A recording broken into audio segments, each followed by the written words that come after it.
Magandang araw mga kagabay. Ngayon po December 8, 2025, dakilang kapistahan ng kalinis-linisang paglilihi sa mahal na Birhen Maria, the Immaculate Conception of the Blessed Mother.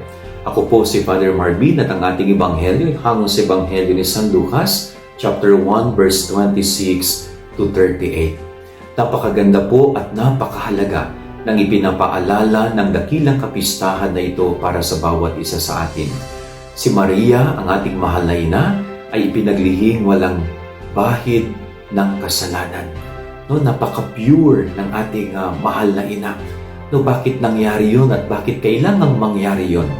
Sapagkat si Mama Mary ang gagawing kasangkapan ng ating Panginoong Diyos. No, sa sinapupunan ng mahal na Birhen, dadalhin ang ating Panginoong Jesus. Kaya dapat malinis at walang bahid dungis kasalanan.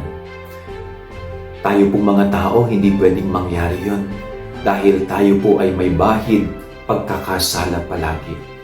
Pero pwede tayong magsikap na magkaroon ng malinis na budhi, magkaroon ng malinis na puso.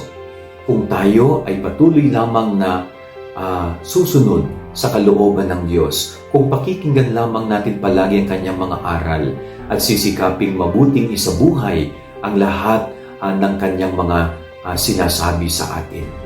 No? Hindi man tayo immaculately conceived, no? Hindi man tayo pinaglihing walang bahid kasalanan, pero sa pagsisikap natin at sa tulong ng biyaya ng Diyos, pwede tayo maging malinis sa kanyang harapan.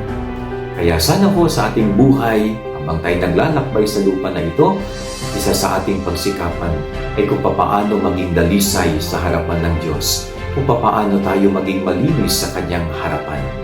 Yan ang ating gabay aral ngayong maghapon. God bless po sa inyo lahat. Pagpalain kayo ng Panginoon.